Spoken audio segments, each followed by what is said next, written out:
Elohim sedang menghukum bumi oleh karena penduduknya yang telah mengubah ketetapan. Ya, saudara boleh lihat, mungkin saudara ada yang tidak menyaksikan minggu lalu, saudara boleh lihat bagian yang pertama daripada Yesaya 24 ini. Dan saya akan lanjutkan kembali saudara ya, firman Elohim ini. Kita akan membaca kitab Yesaya pasal yang ke-24.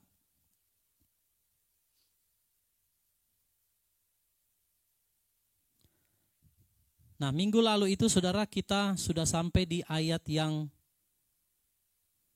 ke-13. Ya. Di mana akan terjadi goncangan saudara ya. Di situ saudara dikatakan bumi akan menjadi sunyi oleh karena malapetaka, oleh karena penghukuman daripada Yang Elohim. berbahagia ialah mereka yang mendengarkan firman Allah dan yang memeliharanya.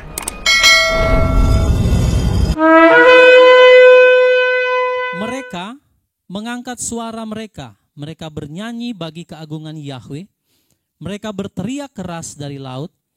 Oleh karena itu muliakanlah Yahweh di timur, nama Yahweh Elohim Israel di pesisir-pesisir lautan. Kami telah mendengar nyanyian-nyanyian dari ujung bumi, kehormatan bagi yang maha adil, namun aku berkata kesia-siaan bagiku. Kesia-siaan bagiku, celaka bagiku, para pengkhianat telah berkhianat. Ya, para pengkhianat telah sangat berkhianat. Kengerian dan lubang dan perangkap ada atasmu, hai penghuni bumi. Dan akan terjadi dia yang melarikan diri dari bunyi kengerian, akan jatuh ke dalam lubang.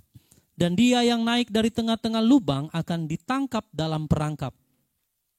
Sebab tingkap-tingkap dari tempat tinggi telah dibuka dan mengguncangkan dasar-dasar bumi. Bumi hancur luluh, bumi remuk redam, bumi gonjang-ganjing, bumi sempoyongan seperti seorang pemabuk, dan seperti gubuk reyot ia goyang, dan pelanggarannya berat atasnya, dan dia akan jatuh dan tidak akan bangkit lagi. Dan akan terjadi pada hari itu, Yahweh akan berperkara dengan tentara langit di tempat tinggi, dan raja-raja bumi di atas bumi. Dan mereka akan dikumpulkan sebagai kumpulan tawanan di dalam lubang, dan mereka akan ditutup dalam sebuah penjara. Dan setelah beberapa hari mereka akan dilawat. Kemudian bulan akan tersipu-sipu dan matahari akan menjadi malu, karena Yahweh Sebaot menjadi raja di Gunung Sion dan di Yerusalem, dan di hadapan para tua-tuanya ada kemuliaan. Puji Bapa Yahweh. Haleluya. Ya, apakah suaranya bisa jelas kedengaran?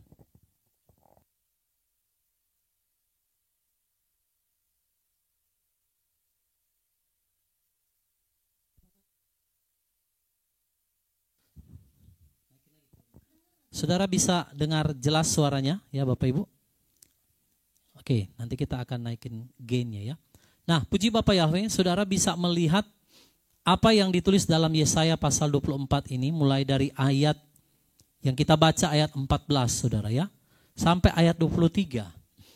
Di situ kita akan membahas saudara ya, setelah kegoncangan yang terjadi di bagian pertama, dari ayat yang pertama saudara sampai ayat yang ke-13, yang telah saya bagikan pada minggu yang lalu. Di situ saudara akan terjadi goncangan. Ya, di masa kesukaran itu akan terjadi goncangan yang sungguh amat mengerikan. Tetapi perhatikan saudara, di tengah-tengah goncangan itu, Bapa Yahweh akan menyatakan kemuliaannya di antara segala bangsa. Nah, lalu ayat ini dilanjut saudara. Kalau kita baca ayat 13, ayat 12 ya, itu ada kegoncangan saudara, di mana kota-kota akan menjadi sunyi. Saya sudah bahas ya. Mulai dari meterai-meterai dibuka, di situ saudara terjadi 1/3 penduduk bumi itu musnah. Dan itu menyebabkan bumi menjadi sunyi sepi saudara ya. Lalu di ayat 13 dikatakan bahwa akan terjadi seperti goncangan pada pemetikan susulan. Jadi akan ada goncangan, tetapi yang luar biasa kalau kita akan sambung di ayat 14, saudara boleh perhatikan di layar ya, di screen. ayat 14. Yesaya 24 ayat 14. Mereka mengangkat suara mereka.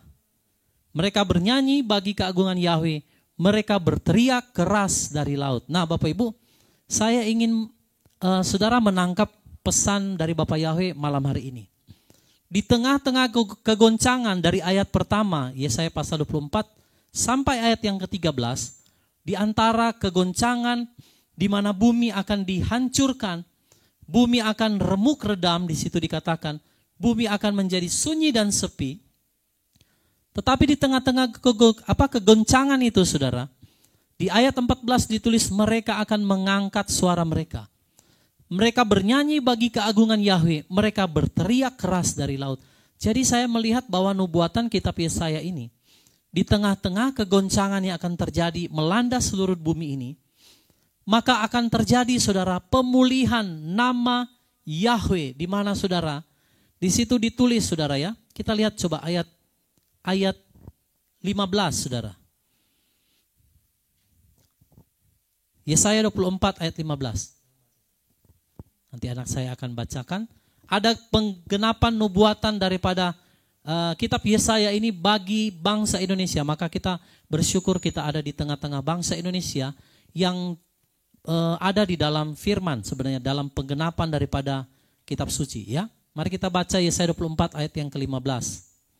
Yesaya 24 ayat 15. Oleh karena itu muliakanlah Yahweh di timur, nama Yahweh Elohim Israel di pesisir-pesisir lautan. Nah saudara, kalau kita baca Yesaya 24 ayat 15, dikatakan muliakanlah Yahweh di timur. Nah Bapak Ibu, yang dimaksudkan dengan bagian paling timur daripada dunia itu berada di Indonesia. Kenapa saya katakan Indonesia, Bapak Ibu? Ya, karena dikatakan bahwa Indonesia kalau ditarik garis dari Israel, maka Indonesia itu terlebih khusus daerah Papua. Saudara boleh lihat di peta ya. Saudara boleh lihat di peta ya. Di bagian daerah Papua itu saudara adalah merupakan ujung daripada bumi. Ya. Ujung bumi. Dan yang dikatakan bahwa oleh karena itu muliakanlah Yahweh di timur. Nah timur itu berbicara kita saudara. Di pesisir-pesisir lautan. Indonesia adalah negara kepulauan terbesar di dunia. Ya. Kalau saudara baca Yesaya 60 ayat 9. Yesaya 49 ayat 1. Mazmur 65 ayat 5. Saya tidak taruh di sini saudara ya. Nanti saudara lihat sendiri. Bahwa nubuatan pulau-pulau yang jauh yang ditulis oleh kitab Yesaya itu mengacu kepada negeri yang paling timur dari Israel dan itu adalah Indonesia. Jadi akan ada pemulihan di tengah kegoncangan yang terjadi Bapak Ibu. Dikatakan dari timur muliakanlah nama Yahweh di timur, di pesisir-pesisir lautan. Ini berbicara kepulauan saudara. Jadi saudara boleh lihat ya yang ayat-ayat yang saya taruh di dalam kurung di bawah ini. Yesaya 60, Yesaya 49, Mazmur 65. Semua itu Bapak Ibu adalah menubuatkan tentang negeri yang berada di timur. Pulau di tengah-tengah kegoncangan itu. Maka akan terjadi yang namanya revival. Ya, revival atau kebangunan rohani tentang pemulihan nama Bapa Yahweh. Kenapa saudara? Karena di tengah-tengah kegoncangan itu akan banyak orang mulai menyadari dan mereka akan bertobat, berbalik kepada Bapa Yahweh. Makanya kegoncangan diizinkan oleh Bapa Yahweh agar supaya manusia itu berbalik kepada Dia, saudara. Ya. Dan luar biasanya Yesaya menuliskan tentang nubuatan muliakanlah nama Yahweh di timur. Bapak Ibu, ini adalah satu pesan yang kuat bagi gereja di akhir zaman. Terlebih khusus saya mau berbicara bagi Bapak Ibu yang sudah mengenal nama Bapa Yahweh di dalam Yeshua HaMashiach. Dikatakan muliakanlah nama Yahweh di timur, di pesisir-pesisir lautan. Nah Bapak Ibu, saya melihat bahwa penggenapan daripada kitab Yesaya ini sedang mulai digenapi. Nanti ketika ada kegoncangan, saudara jangan heran, jangan takut. Karena di tengah-tengah kegoncangan itu, akan terjadi yang namanya pemulihan nama Yahweh. Banyak orang akan meninggalkan ilah-ilah. Nanti saya akan kasih ayatnya. Mereka akan meninggalkan ilah-ilah asing dan mereka akan berpaling kepada Yahweh Sebaot. Di tengah-tengah kegoncangan itu. Makanya saudara jangan berpikir dulu akan di-rapture. Rugi saudara. Kenapa saya katakan rugi? Karena di tengah-tengah kegoncangan itu akan terjadi penuaian jiwa. Dan Bapa Yahweh mau setiap saudara dan saya itu menjadi saksi-saksinya untuk memuliakan namanya. Saudara lihat Yesaya 24 ini. Kegoncangan, tetapi kenapa ada orang yang mempermuliakan nama Yahweh? Dari timur itu berbicara Indonesia. Pulau-pulau yang jauh itu mengacu kepada bangsa Indonesia. Maka bersyukurlah Bapak Ibu Saudara yang ada di negeri Indonesia. Di mana nubuatan yang ditulis dalam kitab Yesaya. Pemulihan nama Yahweh itu akan terjadi melalui wilayah timur. Makanya dalam Mazmur 24, kedatangan anak manusia, Yeshua HaMashiach, itu akan seperti kilat memancar dari timur sampai ke barat. Dan dia akan masuk melalui pintu-pintu gerbang. Pintu gerbang Golden Gates itu ada di Papua, saudara. Kalau di Israel itu ada 12 pintu gerbang. Saudara tarik di situ ada petanya, maka wilayah Indonesia masuk dalam 2 pintu gerbang. Tapi yang lebih khusus lagi adalah wilayah Papua. Di situ adalah Golden Gate. Dan saudara yang pernah ke Israel, saudara bisa tahu bahwa Golden Gate itu bertepatan di muka Bukit Sion. Dan itu pintu yang tertutup. Dipercaya oleh bangsa Israel bahwa Mesias akan masuk melalui pintu itu, baru pintu itu terbuka. Maka dalam Mazmur 24 ditulis di sana Bapak Ibu. Kedatangan anak manusia, dia akan datang dari timur. Maka di situ ditulis, angkatlah kepalamu, hai pintu-pintu gerbang. Pintu-pintu yang berabad-abad. Nah ini berbicara tradisi, penyembahan dan segala hal yang akan dipulihkan ketika anak manusia, Raja kemuliaan yang akan datang dari wilayah timur. Maka nubuatan Yesaya 24 ini dikatakan muliakanlah Yahweh di timur. Haleluya. Ya, saudara, jadi kita bisa melihat ya bahwa pemulihan nama Yahweh ini pasti terjadi Bapak Ibu. Saya melihat ini saya penuh dengan sukacita. Kenapa Bapak Ibu? Karena saya melihat Bapak Ibu, bahwa ada begitu banyak penggenapan-penggenapan yang terjadi. Terlebih khusus saya bersaksi bagi saudara. Dalam 1 minggu ini Bapak Ibu, kami dipercayakan untuk masuk ke 2 tempat. Untuk memberitakan tentang nama Yahweh. Ya, tadi malam sudah terjadi dan hari Minggu kami juga akan pergi di tempat yang cukup jauh. Kurang lebih perjalanan sekitar 4 jam saudara. Untuk kami memasyurkan nama Yahweh di sana. Dan saya merasa tuntunan Bapak Yahweh itu sungguh dahsyat Bapak Ibu. Di saat kita dibukakan tentang Yesaya 24, Bapak Yahweh juga mempersiapkan hamba-hambanya untuk memuliakan nama Yahweh di timur. Ya. Jadi kita semua harus memasyurkan nama Yahweh di timur. Di pesisir-pesisir lautan. Kemarin kami ibadah saudara di pinggir laut. Saya tanpa saya sadari ini penggenapan daripada Yesaya 24 Bapak Ibu. Ya, muliakanlah nama Yahweh di timur, di pesisir-pesisir lautan. Nanti hari Minggu kami juga akan pergi di satu tempat, diundang di sana untuk kami memasyurkan, menyerukan tentang nama Yahweh. Bapak Ibu doakan supaya penggenapan daripada kitab Yesaya 24 ini digenapi. Asalkan saudara kita benar-benar percaya dan mau taat perintah Bapa Yahweh. Dengar saudara, memang bumi ini akan digoncang. Tapi di tengah-tengah kegoncangan itu akan ada terjadi pemulihan. Dan saudara, maka kita akan melihat nama Yahweh itu akan dipulihkan. Ya. Nama Bapa Yahweh itu akan dipulihkan saudara. Dan saya melihat pintu-pintu gerbang itu mulai terbuka. Dalam 1 minggu ini Bapak Yahweh buka 2 pintu gerbang, saudara. Untuk kami datang melayani. memasyurkan namanya di pesisir-pesisir lautan, Bapak Ibu. Tanpa kita sadari bahwa pelayanan kawanan kecil akhir zaman, saudara, semua untuk kemuliaan Bapa Yahweh. Tapi itu menggenapi apa yang ditulis dalam kitab Yesaya pasal 24.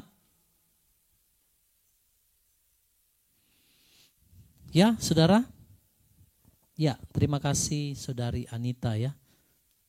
Waktu ada di Papua Selatan katanya. Dia mendengar atau melihat ya, kilat bersaut-sautan. Memang kedatangan anak manusia itu Bapak Ibu digambarkan seperti kilat memancar dari timur ke barat. Nah, itu maksudnya artinya kedatangannya memang dari timur. Memancarkan kemuliaan dari timur. Dan kalau kita tarik garis peta dunia, Indonesia terlebih khusus Papua, itu ada di wilayah paling timur dari pusat bumi yaitu Israel. Jadi kedatangan anak manusia itu akan diawali dari negeri timur di mana nama Yahweh akan dimasyurkan, dimuliakan di pesisir-pesisir lautan. Luar biasa Bapak Ibu.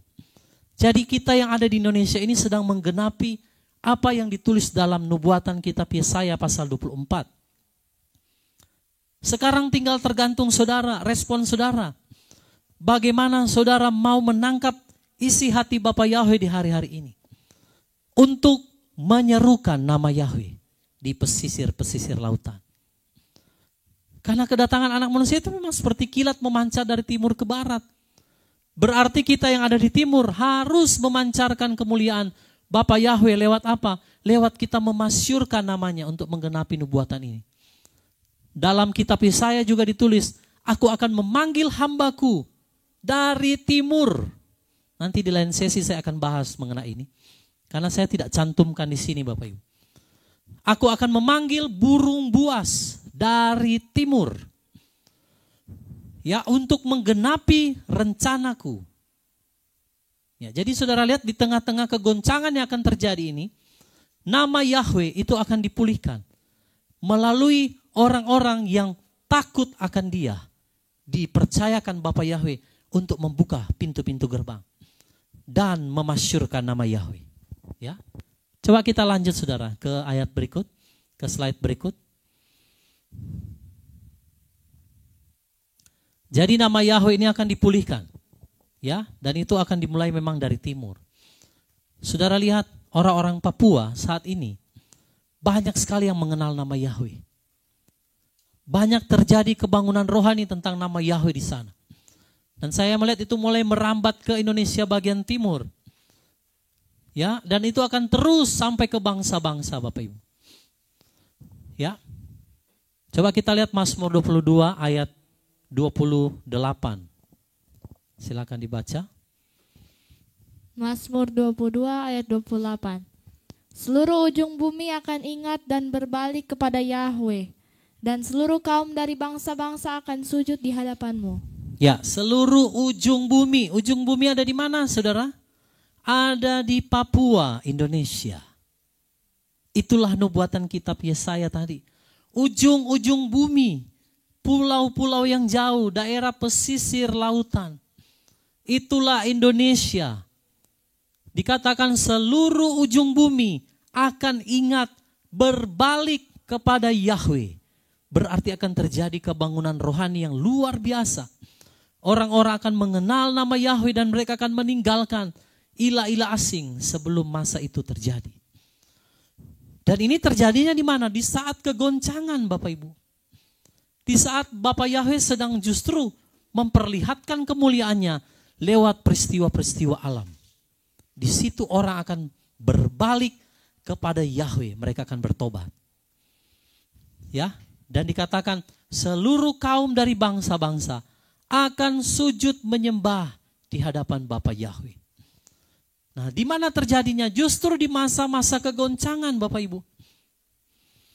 Sebelum masa terjadi kegoncangan yang besar atau sebelum terjadi masa rapture, maka di situ akan terjadi masa kegoncangan atau masa kesukaran seperti yang saya sudah pernah bahas dalam kitab Wahyu Bapak Ibu. Tetapi di tengah-tengah masa kegoncangan itu, ada orang-orang yang akan dimeteraikan dengan nama Yahweh. Dari setiap suku, kaum, dan bangsa yang berbalik kepada Yahweh. mereka akan dimeteraikan dengan nama Bapa Yahweh, Yeshua HaMasiah. Saya bersyukur saudara, saya boleh mengenal Bapa Yahweh. Saya boleh dimeteraikan dengan nama Bapa Yahweh. Dibaptis dengan nama Yahweh. Ya, beberapa waktu yang lalu mungkin ada orang yang berpikir, oh Pak Yehuda Ferry menentang baptisan pembaharuan. Bukan saudara. Saya bukan menentang baptisan pembaharuan. Tapi ada poin-poin yang menurut saya itu hanya doktrin. Lalu saya tidak mau saudara. Kalau saya dibaptis sekalipun orang itu sudah mengenal nama Yahweh. Tapi kalau dia sudah menerima jurusan itu, saya nggak mau saudara. Itulah mengapa pergumulan saya selama 1 tahun. Saya berdoa kepada Bapa Yahweh, bagaimana saya bisa menerima meterai di dalam nama Yahweh Yeshua. Sedangkan beberapa hamba Elohim yang saya tahu mengenal Bapa Yahweh, itu mereka sudah dijus semua, jadi saya nggak mau saudara. Tapi puji Bapa Yahweh, saya dipertemukan dengan seorang hamba Elohim. Dia sama sekali tidak menerima. Ya, maka waktu saya berdoa, Bapa Yahweh buka jalan. Lalu saya menerima baptisan di dalam nama Bapa Yahweh Yeshua HaMasiah. Dan sampai hari ini, saya sudah membaptis banyak orang di dalam nama Bapa Yahweh B'Shem Adonai Yeshua HaMasiah Weruach HaKodes. Nah saudara, jadi seluruh ujung-ujung bumi itu akan berbalik kepada Yahweh di saat kegoncangan itu. Makanya kalau orang berpikir, Pak saya akan rapture sebelum masa kegoncangan. Saudara tidak akan melihat bagaimana pemulihan nama Yahweh itu terjadi. Karena pemulihan nama Yahweh terjadi justru di saat kegoncangan Bapak Ibu. Kalau saudara sudah lari lebih dahulu sebelum kegoncangan, saudara tidak akan melihat bagaimana pemulihan segala sesuatu terjadi. Saudara akan melihat bagaimana suku-suku bangsa, bagaimana seluruh ujung-ujung bumi, termasuk Indonesia, akan berbalik kepada Bapa Yahweh. Jadi kalau ada yang bilang, Pak kami percaya rapture dahulu, sebelum masa kesukaran. Berarti saudara gak akan menggenapi firman ini. Karena dari ujung-ujung bumi ada nama yang diserukan, nama Yahweh. Melalui hamba-hambanya. Lah kalau hamba-hambanya sudah rapture semua, siapa yang akan menyatakan memasyurkan nama Yahweh di ujung-ujung bumi? Coba saudara pikirkan, saudara renungkan kembali. Makanya saudara, rapture itu akan terjadi setelah masa ini. Setelah kegoncangan, lalu ada pemulihan segala sesuatu, baru disitulah saudara, sebelum 7 cawan murka, maka gereja akan segera dibawa. Mempelai akan segera diangkat oleh Bapa Yahweh. Jadi di tengah-tengah kegoncangan, bukan berarti kita belum mengalami kegoncangan, tiba-tiba kita sudah dibawa. Ayat Yesaya pasal 24 ini tidak akan bisa digenapi. Tapi justru karena ada orang-orang di tengah kegoncangan, kalau saudara baca seluruh perikop itu, saudara melihat bagaimana bumi sunyi, bagaimana bumi akan dihukum, tapi di tengah-tengah itu nama Yahweh dimasyurkan. Jadi kita semua harus bersyukur bahwa kita ada di dalam nubuatan kitab suci. Ya, puji Bapa Yahweh. Jadi seluruh ujung bumi akan ingat, akan berbalik kepada Yahweh ketika terjadi kegoncangan. Ya, mari kita lihat slide berikut Bapak Ibu. Karena ini tidak ada Zoom, jadi bagi Bapak Ibu yang mau menanggapi, yang mau bertanya, langsung silakan tulis di kolom komentar. Nanti saya akan langsung jawab ya pertanyaan Bapak Ibu, atau saya akan tanggapi. Nah, kita akan melihat saudara, di dalam Yeremia pasal 16 ayat 19.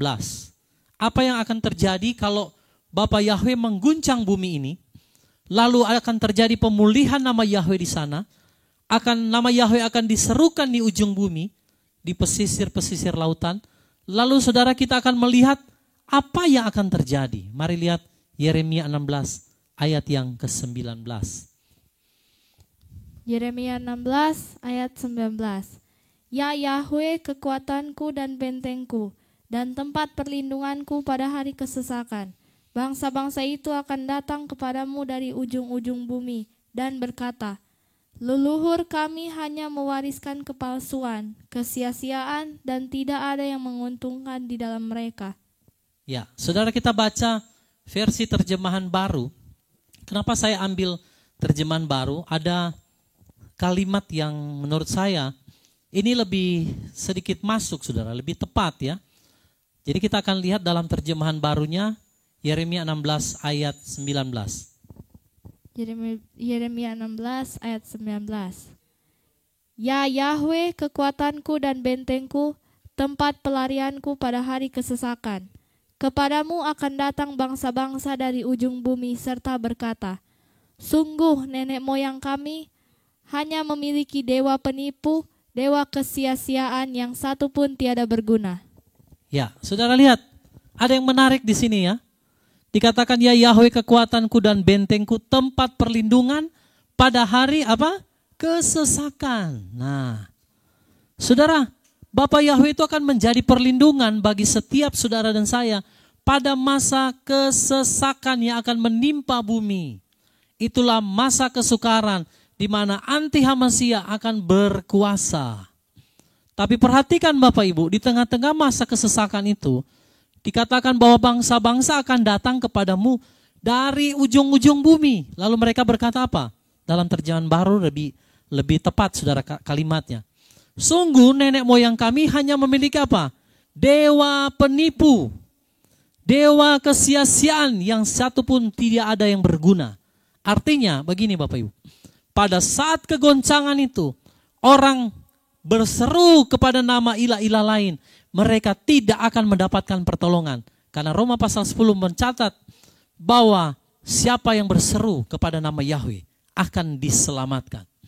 Maka ketika orang mulai berseru kepada ilah-ilah asing mereka dan mereka tidak diselamatkan, saat itulah nama Yahweh, saudara, itu akan dimasyurkan. Ketika mereka berseru kepada nama Yahweh dan mereka mendapatkan pertolongan pada waktunya.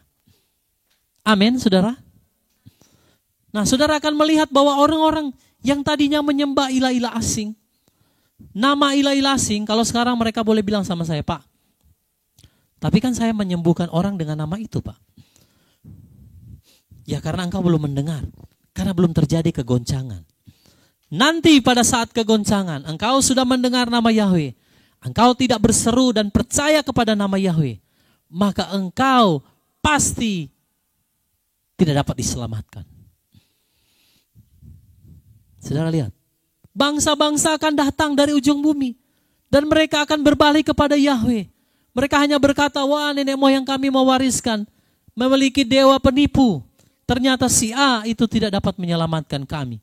Karena yang dapat menyelamatkan kami hanyalah Yahweh Sebaot, pencipta alam semesta. Saudara, ini akan terjadi. Ya, mereka akan berkata, oh ternyata nama itu tidak dapat menyelamatkan kami. Tetapi yang dapat menyelamatkan kami hanyalah nama Yeshua HaMashiach, nama di atas segala nama. Yeshua HaMashiach, Yahweh penyelamat. Ya, jadi Bapak Ibu, nubuatan apa yang ditulis Yesaya itu sinkron dengan ditulis Mazmur dan yang ditulis oleh Yeremia. Seluruh ujung-ujung bumi itu akan datang. Kapan itu terjadi? Saat kegoncangan. Jadi waktu terjadi kegoncangan, orang-orang akan berseru kepada nama Yahweh. Karena Roma 10 mencatat di sana. Kitab Yoel mencatat di sana. Barang siapa berseru kepada nama Yahweh, dia akan diselamatkan. Nah, jadi nama Yahweh ini sedang diserukan lewat ujung-ujung bumi. Dan saya melihat pintu-pintu ini mulai terbuka, Bapak Ibu. Kami juga sebagai hamba-hamba Elohim, ketika Bapak Yahweh membukakan satu jalan, pintu terbuka bagi kami. Saya mulai menangkap saudara bahwa memang ada satu rencana Bapak Yahweh yang dahsyat di akhir zaman ini. Saudara yang sudah mengenal nama Bapak Yahweh Beshem Adonai Yeshua Mashiach, saudara jangan ragu-ragu untuk memasyurkan namanya. Jangan ragu-ragu saudara berseru. Saya pernah bahas tentang kara ya. Berseru kepada nama Yahweh. Berteriak, memasyurkan, memperkenalkan nama Bapa Yahweh.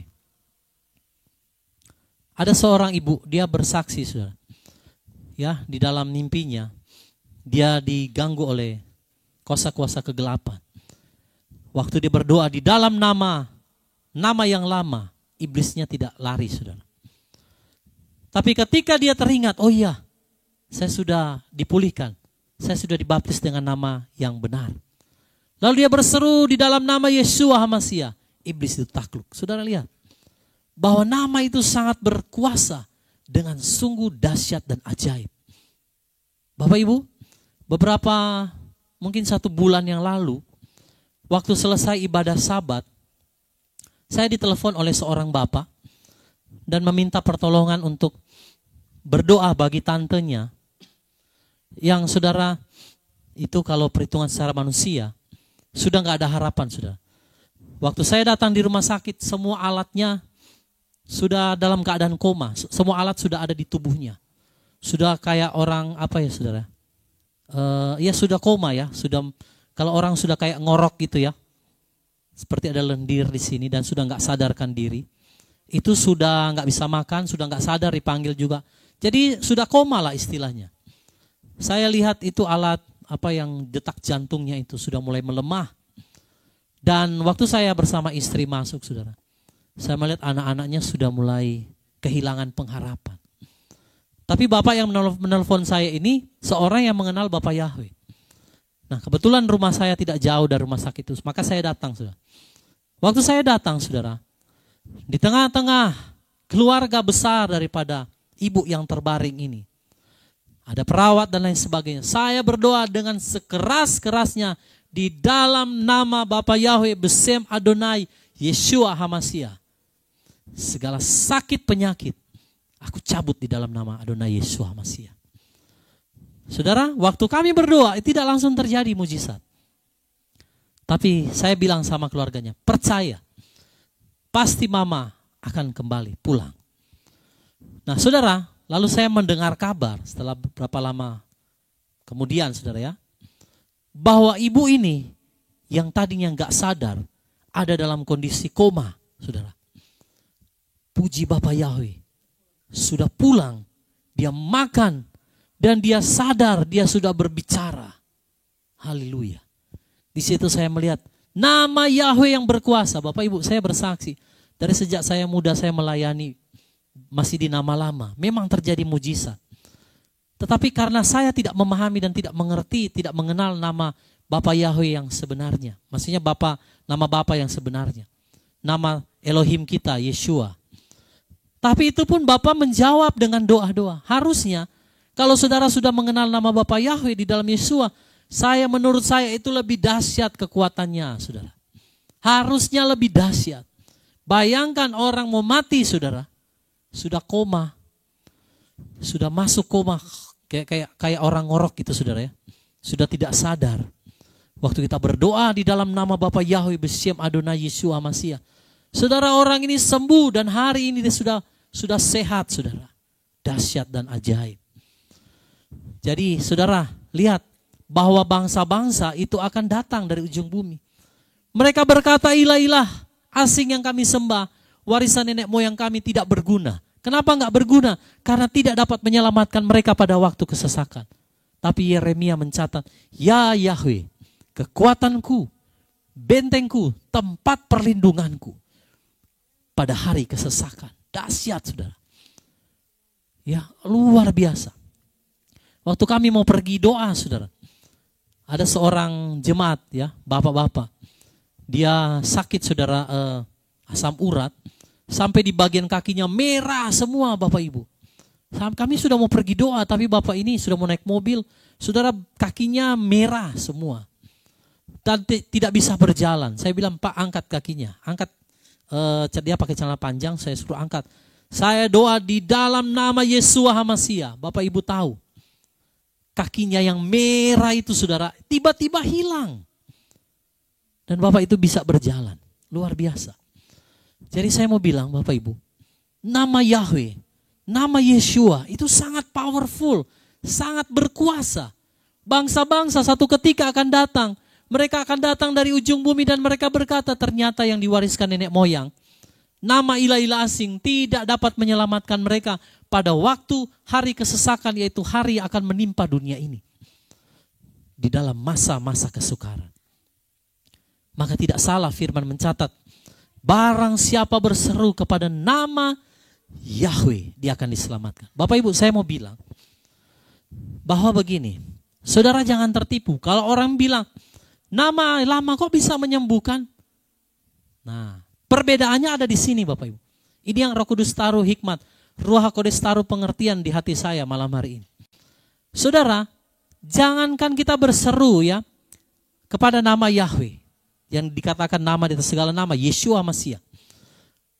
Iblis, dukun, itu bisa menyembuhkan orang, saudara. Jadi dewa-dewa pun masih bisa melakukan hal yang sama. Kesembuhan, mujizat. Jadi saudara jangan tertipu, orang bilang, oh pakai nama lama bisa terjadi. Emangnya iblis gak bisa lakukan yang sama? Waktu Musa mendemonstrasikan tongkatnya bisa menjadi ular, itu para ahli-ahli nujum, para ahli-ahli sihirnya Firaun bisa melakukan hal yang sama. Benar gak saudara? Jadi kalau orang bilang, Pak, ngapain saya harus pakai nama Yeshua, Yahweh? Saya pakai nama lamanya juga kok bisa sembuh? Dengar baik-baik malam ini. Iblis bisa melakukan yang sama. Tapi nanti saudara akan lihat pada masa kesukaran, pada masa kegoncangan itu, tidak ada yang dapat menyelamatkan saudara selain nama Yahweh di dalam Yeshua. Kalau saudara nggak percaya nanti kita lihat di masa itu. Orang yang bilang sama saya, Pak, kita bukan orang Ibrani, kita nggak perlu pakai nama Yahweh, Yeshua. Nanti saudara akan melihat ayat ini digenapi. Dari ujung-ujung bumi orang akan berseru. Ternyata nenek moyang kita telah mewariskan kepalsuan, kesia-siaan. Dewa-dewa penipu yang tadinya katanya bisa menyembuhkan, mujizat terjadi. Ternyata tidak dapat menyelamatkan engkau pada hari itu. Hanya di dalam nama Yahweh. Jadi saudara lihat. Ya. Jangan tertipu hanya karena lihat mujizat Bapak Ibu. Karena iblis bisa melakukan juga hal yang sama. Jangan tertipu, oh terjadi pemulihan. Diberkati karena iblis juga bisa melakukan yang sama. Tapi nanti akan terjadi perbedaannya. Pada masa kesukaran. Di mana ilah-ilah asing, nama-nama ilah asing tidak dapat menyelamatkan engkau. Karena yang dapat menyelamatkan engkau hanya Bapa Yahweh di dalam Yeshua HaMasiah. Itu Yeremia sudah tulis. Jadi persiapkan hidup kita yang sudah mengenal nama Bapa Yahweh. Banyak jiwa-jiwa akan datang saudara. Mereka akan mencari pertolongan di dalam nama Bapa Yahweh. Lalu siapa yang akan melayani dia? Saya berdoa sama Bapa Yahweh. Ya Bapa Yahweh, tuayan banyak, pekerja sedikit. Saudara, saya melihat Bapa Yahweh buka beberapa tempat untuk kami layani memasyurkan nama Yahweh. Dan itu saya merasakan di tengah-tengah memang capek saudara ya. Karena 1 minggu itu full, belum lagi saya harus live streaming saudara. Belum lagi kami harus ibadah sabat di sini. Belum lagi kami ada mesbah doa saudara rumah ke rumah. Belum lagi saya harus melayani orang, konseling, baptis orang. Tapi saya melihat apa yang ditulis Yeremia, apa yang ditulis oleh Yesaya pasal 24. Saya bersuka cita Bapak Ibu. Kenapa? Karena penggenapan semua ini, itu telah ditulis di sana. Dan saudara, saya mau bilang, jangan cuma jadi penonton yang membaca. Tapi jadilah orang-orang yang mengambil bagian dalam nubuatan ini. Kita bukan penonton. Tapi kita adalah pelaku-pelaku yang ditulis dalam kitab suci ini.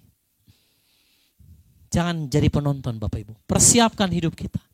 Akan terjadi kegoncangan, tetapi justru di tengah kegoncangan itu akan terjadi penuaian jiwa-jiwa yang besar. Bangsa-bangsa dari ujung bumi akan datang sujud menyembah Yahweh Sebaot, Elohim semesta alam. Nah, lalu kalau saudara tidak mengenal nama Yahweh, ya bagaimana saudara memperkenalkan? Maka malam hari ini saudara yang belum kenal, mari cari kenal. Dibaptis di dalam namanya. Supaya saudara memasyurkan nama Bapa Yahweh di ujung-ujung bumi. Oke, kita lanjut Bapak Ibu ya. Jadi antara Yesaya dan Yeremia, Mazmur itu semua connect. Tidak ada yang bertentangan. Malah saling menguatkan, saling meneguhkan satu dengan yang lain. Ya, lalu apa yang akan terjadi pada waktu kegoncangan itu? Apa yang akan terjadi kepada Bapak Ibu dan saudara dan saya ya? Yang ada yang mengenal Bapa Yahweh di masa kegoncangan itu. Apa yang akan terjadi bagi kita yang bukan penonton, tapi kita adalah pelaku-pelakunya. Mari lihat dalam Kisah Para Rasul 13, ayatnya yang ke-47. Boleh silakan dibaca. Kisah Para Rasul 13 ayat 47. Kisah Para Rasul 13 ayat 47. Sebab demikianlah yang telah diperintahkan Elohim kepada kami. Aku telah menempatkan engkau sebagai terang bagi bangsa-bangsa lain, supaya keberadaanmu sebagai keselamatan sampai ke ujung bumi. Ya, jadi Bapak Yahweh, saudara, menetapkan saudara dan saya. Dengar baik-baik malam hari ini. Tangkap pesan Bapak Yahweh malam hari ini, Bapak Ibu. Aku telah menempatkan engkau sebagai terang. Makanya Yeshua katakan, kamu adalah terang dunia. Kamu adalah terang dunia. Jadi Bapak Yahweh menempatkan saudara dan saya sebagai terang. Supaya keberadaan saudara dan saya yang mengenal nama Yahweh Yeshua itu sebagai keselamatan sampai ke ujung bumi. Mungkin hari ini kita nggak bisa jangkau sampai ke luar negeri. Karena kita nggak bisa lagi mungkin naik pesawat, saudara. Nggak bisa lagi naik kapal. Tapi dengar, kesaksian saudara lewat sosial media itu bisa menjadikan engkau sebagai terang sampai ke bangsa-bangsa. Ini nubuatan sudah digenapi, saudara. Dan sedang digenapi hari-hari ini. Tapi anak-anak Bapak Yahweh yang mengenal Yeshua HaMashiach itu memang akan dipakai sebagai terang bagi bangsa-bangsa. Bapak Ibu, siapkan dirimu di tengah-tengah kegelapan yang akan datang di tengah bumi ini. Kegelapan itu berbicara masa kesukaran. Kegelapan itu berbicara masa kegoncangan yang ditulis dalam Yesaya pasal 24. Tapi di tengah-tengah kegelapan itu, kita akan menjadi terang. Keberadaan saudara dan saya akan menjadi keselamatan sampai ke ujung bumi. Amin, saudara. Nah, kalau saudara sudah pergi dulu, rapture dulu sebelum masa kegelapan, katanya ya, ada pengajaran kan yang berkata begitu, banyak.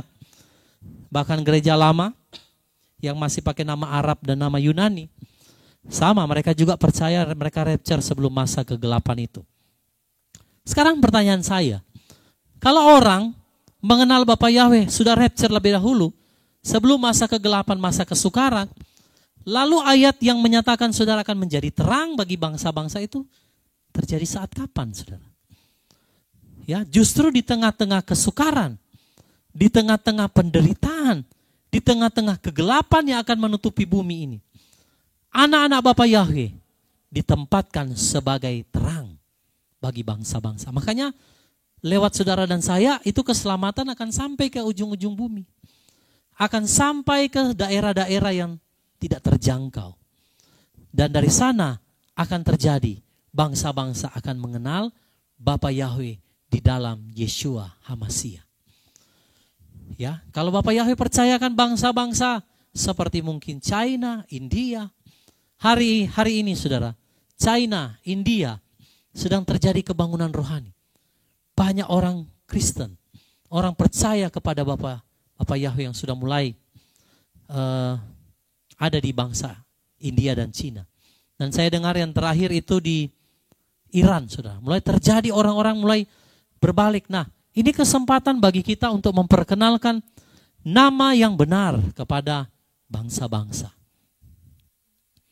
Saya berharap satu saat, saudara, ada orang-orang yang mungkin bisa menerjemahkan dalam bahasa Mandarin, ya, bahasa Inggris, mungkin bahasa Vietnam, bahasa India, bahasa Arab, supaya keselamatan ini bisa sampai ke bangsa-bangsa. Ya, haleluya. Mari kita lihat slide berikutnya, saudara.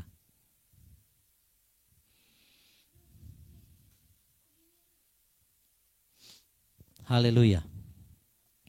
Ya, kita akan melihat slide berikutnya. Jadi Bapak Ibu persiapkan hidup kita ya. Persiapkan sungguh-sungguh. Nah, oke, sekarang kita akan melihat kalau tadi di Yesaya 24 itu orang-orang yang berseru kepada nama Yahweh itu kan menjadi terang. Karena di dalam nama Yahweh itu ada yang namanya perlindungan di masa kesesakan.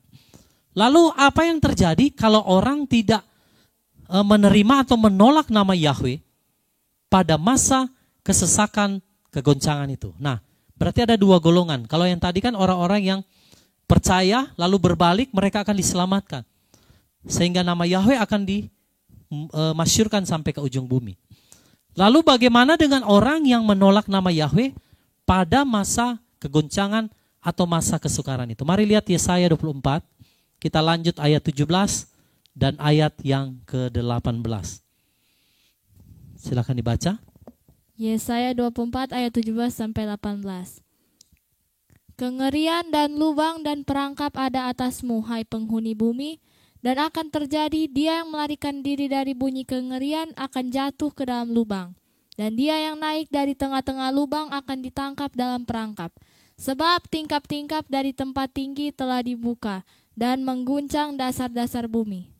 Nah, saudara lihat ayat ini. Kalau orang menolak nama Yahweh, kalau dia tidak berseru kepada nama Yahweh di masa kegoncangan itu, mereka yang menolak Yahweh, menolak Yeshua Mashiach, dengar baik-baik. Ayat 17 dan ayat 18. Kengerian dan lubang dan perangkap ada atasmu, hai penduduk bumi. Ya, penghuni bumi. Ini orang-orang yang menolak nama Yahweh. Dan dikatakan apa? Dan akan terjadi. Dia yang melarikan diri dari bunyi kengerian. Ini orang-orang penakut, saudara. Ya, makanya di waktu-waktu pandemi yang lalu, banyak orang, saudara, takut kan? Takut nggak dapat pekerjaan. Takut, saudara, tidak bisa sekolah, tidak bisa sekolahkan anaknya. Takut nanti usahanya ditutup. Takut nanti di PHK kalau tidak menerima tanda itu, ya kan? Nah, justru orang-orang yang melarikan diri dari kengerian jatuh ke dalam lubang. Dan yang naik dari tengah-tengah lubang ditangkap dalam perangkap, saudara. Ngeri sekali. Ini karena orang tidak mau percaya kepada nama Yahweh. Orang yang menolak nama Yahweh akhirnya masuk ke dalam lubang. Orang yang takut, orang yang pengecut, mereka justru masuk ke dalam jerat perangkap. Tadi malam, saudara, waktu kami diundang di satu kota pelabuhan ya, waktu kami ibadah ya di kota itu. Dan setelah ibadah selesai, kami fellowship sambil sharing, makan bersama. Lalu saya sempat share dengan seorang bapak. Dia bercerita mengenai pada waktu pandemi, dia terpaksa menerima 3 kali suntikan, saudara. Ya, oleh karena dia dipaksa oleh manajemen perusahaan. Maka di tengah ketakutan, bapak ini akhirnya terima, saudara. Ya, 3 kali dia bersaksi kepada saya. Dan dia bilang, bapak tahu, waktu saya disuntik pertama kali, dia bilang, itu 4 hari saya demam, hampir lewat. Kenapa? Karena dia merasakan, Bapak Ibu. Itu saya sampai agak ngeri ya dengar kesaksian Bapak Ibu. Dia bilang waktu dia disuntik pertama itu, saudara, 4 hari dia demam, di hari keempat dia nafasnya satu-satu, saudara. Dia sudah kayak mau meninggal begitu. Dia suruh istrinya pergi beli susu susu beruang itu. Dan dia sendiri saksikan kepada saya. Darahnya itu, saudara tahu kalau ada daun talas begitu ya.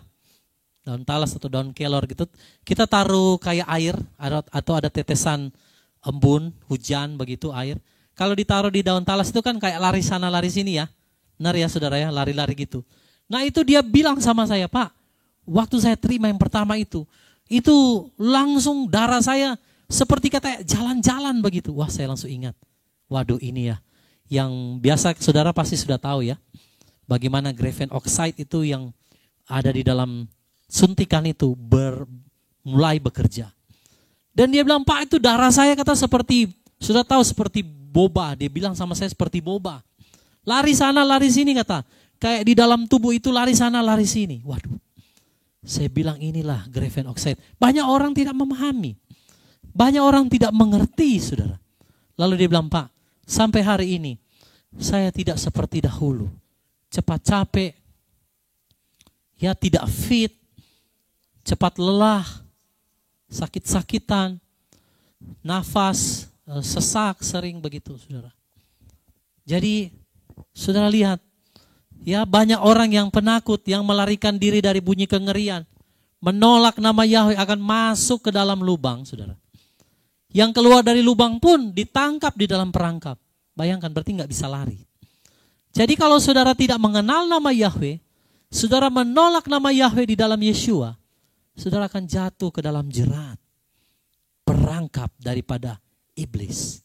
Makanya di dalam Roma ditulis, barang siapa berseru kepada nama Yahweh akan diselamatkan. Maksudnya akan terlepas dari jerat perangkap, dari lubang. Ya, saudara. Jadi kalau orang menolak nama Yahweh, bagiannya ada di ayat 17 dan 18. Banyak orang sebenarnya sudah tahu kebenaran, saudara. Kalau saya sharing dengan beberapa orang, mereka sebenarnya sudah tahu. Tapi alasan mereka selalu, kita kan tinggal di Indonesia, Pak. Tidak perlulah memanggil nama bahasa Ibrani. Saya bilang nama itu bukan bahasa. Nama tidak dapat diterjemahkan. Ya, jadi kalau orang masih tetap menolak sampai di masa ini, kalau tadi kan yang menerima, mereka akan berseru kepada nama Yahweh, lalu Bapa Yahweh akan meluputkan mereka dari kesesakan. Tapi yang menolak akan masuk ke dalam lubang, saudara. Yang keluar dari lubang pun akan ditangkap dalam perangkap. Ya, kalau orang yang tidak memiliki nama Yahweh, Yeshua HaMashiach, tidak dimeteraikan dengan nama itu. Perhatikan Bapak Ibu. Di dalam Wahyu ditulis, ada makhluk-makhluk yang akan menyiksa orang-orang yang tidak punya meterai nama Yahweh. Sehingga mereka akan terperangkap. Mereka tidak akan bisa keluar. Mereka akan terjebak di sana, Bapak Ibu. Kalau masa COVID saja banyak orang sudah terjebak. Sehingga terjadi sekarang kematian mendadak, gak ada yang mau tanggung jawab. Apalagi nanti, Bapak Ibu. Tapi bersyukur orang-orang yang menyembah Bapa Yahweh. Dalam Yeremia tadi ditulis bahwa Dia akan menyelamatkan aku pada hari kesesakan. Hari kesesakan itu hari yang akan menimpa dunia ini. Ya, makanya saudara yang mengenal nama Bapa Yahweh dalam Yeshua, saudara kita harus tahu bahwa kita ditentukan untuk itu. Untuk ada di masa-masa kesukaran itu. Ya, saudara dan saya ditentukan untuk itu. Oleh karena itu, di masa itu akan terjadi pertobatan. Ya kalau saudara sudah kabur lebih dahulu karena takut Pak mau memasuki masa sukar. Saya harus rapture dahulu, itu orang pengecut saya bilang. Makanya orang-orang yang dikatakan kengerian ya, takut mendengarkan bunyi kengerian, takut akan masa kesukaran, masuk dalam perangkap. Karena apa? Saya bilang masuk dalam perangkap. Karena pada masa itu mereka baru tercelikan mata mereka. Bahwa ternyata loh kok saya ada di masa kesukaran? Ya siapa yang bilang akan rapture dahulu? Itu kan doktrin. Tidak ada satupun ayat yang menuliskan bahwa gereja mempelai itu akan di rapture lebih sebelum masa kesukaran. Gak ada. Silakan saudara cari, gak ada. Ya, yang ada justru kita ada di masa itu. Makanya Bapak Yahweh persingkat waktunya. Jadi kalau orang-orang pengecut, orang-orang justru yang mau lari dari masa kesukaran, saudara, mereka justru akan terperangkap.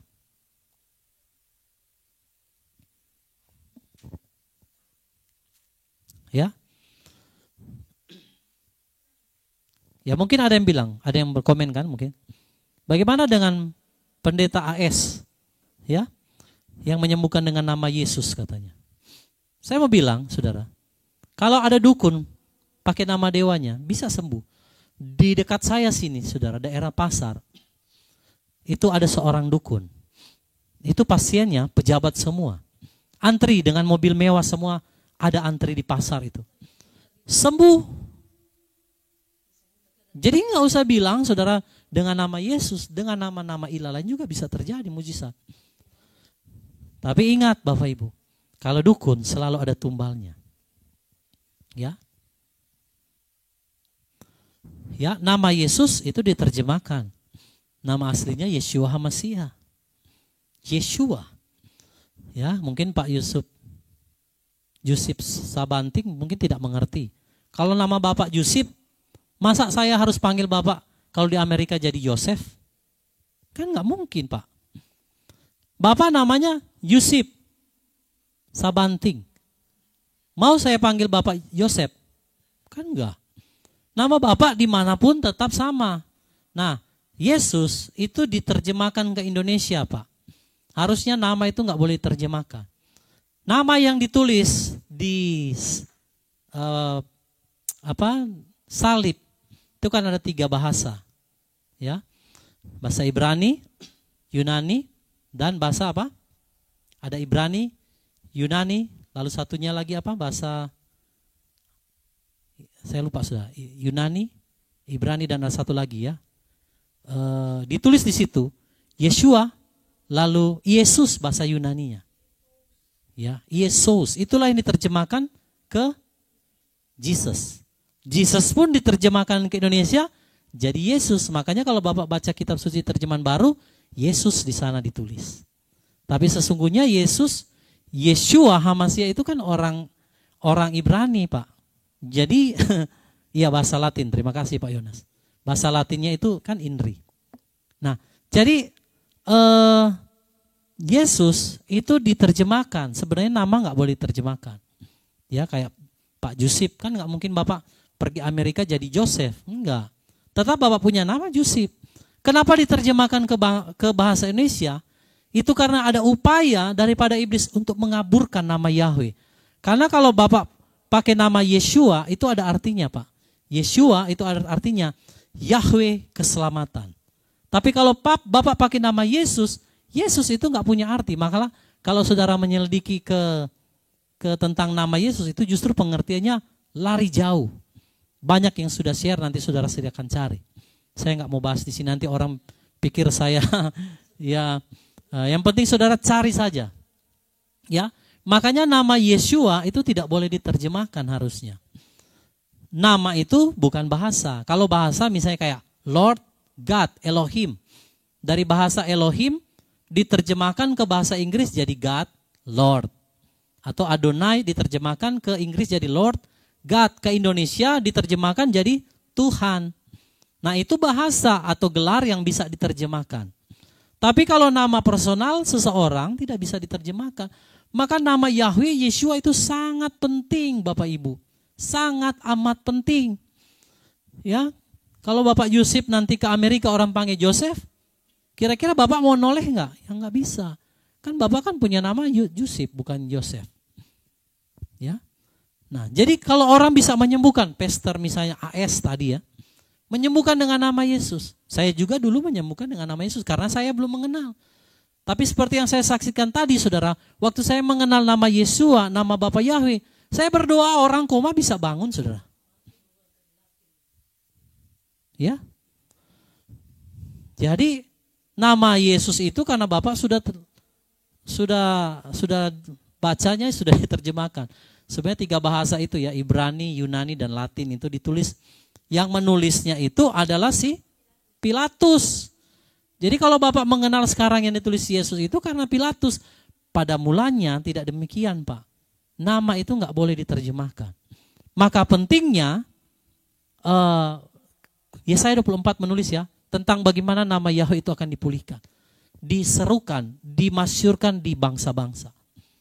Nah kalau orang nolak ya gimana? Saudara kalau menolak nama Yahweh Yeshua, bagiannya ada di ayat 17 ini, ayat 18. Masuk ke dalam perangkap. Karena tidak ada nama lain yang dapat menyelamatkan saudara.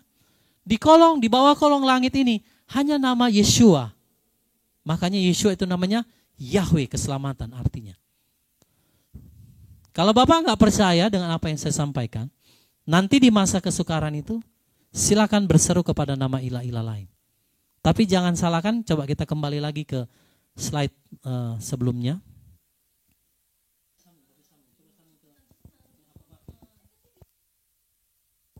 Ya, haleluya. Mohon maaf saudara, mungkin ada sedikit terhenti ya. Nah jadi Bapak Ibu, bangsa-bangsa itu aja saja akan datang dan mereka akan berkata bahwa nenek moyang kami memiliki dewa penipu, dewa kesisihan yang tidak berguna, artinya tidak dapat menyelamatkan mereka pada masa itu, saudara.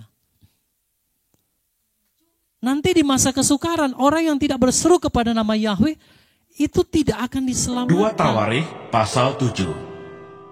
Api turun dari langit, nyanyian syukur.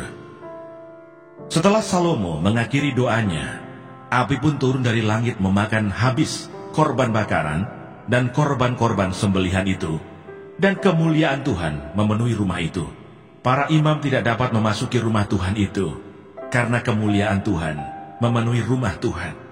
Ketika segenap orang Israel melihat api itu turun, dan kemuliaan Tuhan meliputi rumah itu, berlututlah mereka di atas lantai, dengan muka mereka sampai ke tanah, lalu sujud menyembah dan menyanyikan syukur bagi Tuhan, sebab Ia baik, bahwasanya untuk selama-lamanya kasih setianya.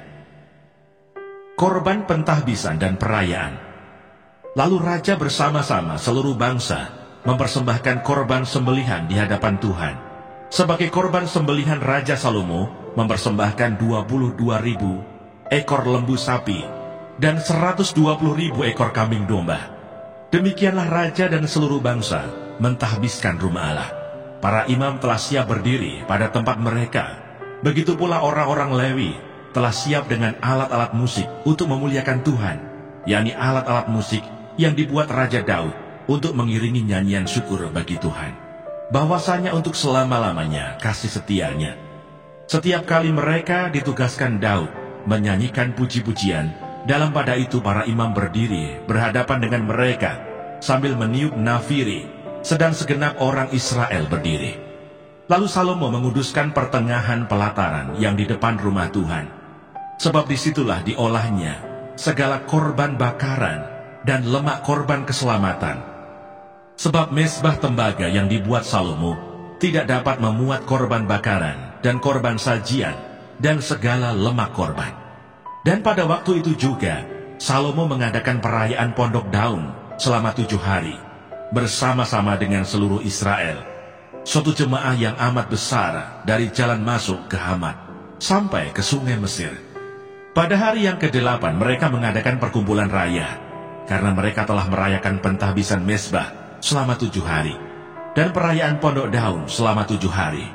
Pada hari yang ke-23 bulan ke-7 disuruhnya bangsa itu pulang ke kemah-kemah mereka sambil bersuka cita dan bergembira atas kebaikan yang telah dilakukan Tuhan kepada Daud, kepada Salomo, dan kepada orang Israel umatnya. Tuhan menampakkan diri kepada Salomo untuk kedua kalinya. Demikianlah Salomo menyelesaikan rumah Tuhan dan istana raja, dan berhasil melaksanakan dalam rumah Tuhan dan dalam istananya segala sesuatu yang timbul dalam hatinya. Kemudian Tuhan menampakkan diri kepada Salomo pada malam hari dan berfirman kepadanya, "Telah kudengar doamu dan telah kupilih tempat ini bagiku sebagai rumah persembahan. Bila mana aku menutup langit sehingga tidak ada hujan, dan bila mana aku menyuruh belalang memakan habis hasil bumi, dan bila mana aku melepaskan penyakit sampar di antara umatku, dan umatku yang atasnya namaku disebut merendahkan diri, berdoa, dan mencari wajahku, lalu berbalik dari jalan-jalannya yang jahat, maka aku akan mendengar dari surga dan mengampuni dosa mereka, serta memulihkan negeri mereka." Sekarang mataku terbuka dan telingaku menaruh perhatian kepada doa dari tempat ini. Sekarang telah kupilih dan kukuduskan rumah ini, supaya namaku tinggal di situ untuk selama-lamanya. Maka mataku dan hatiku akan ada di situ sepanjang masa.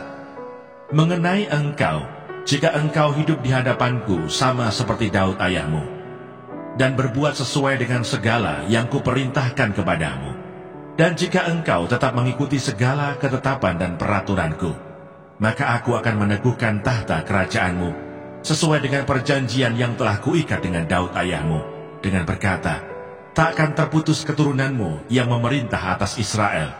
Tetapi jika kamu ini berbalik dan meninggalkan segala ketetapan dan perintahku yang telah kuberikan kepadamu, dan pergi beribadah kepada Allah lain, dan sujud menyembah kepadanya, maka aku akan mencabut kamu dari tanahku yang telah kuberikan kepadamu, dan rumah ini yang telah kukuduskan bagi namaku akan kubuang dari hadapanku, dan akan kujadikan kiasan dan sindiran di antara segala bangsa. Dan setiap orang yang lewat rumah yang amat ditinggikan ini akan tertegun dan berkata, apakah sebabnya Tuhan berbuat yang demikian kepada negeri ini dan kepada rumah ini? Maka orang akan berkata, sebab mereka meninggalkan Tuhan, Allah nenek moyang mereka, yang membawa mereka keluar dari tanah Mesir, dan sebab mereka berpegang pada Allah lain, dan sujud menyembah kepadanya, dan beribadah kepadanya. Itulah sebabnya Ia mendatangkan segala malapetaka ini ke atas mereka. Yang berbahagia ialah mereka yang mendengarkan firman Allah dan yang memeliharanya.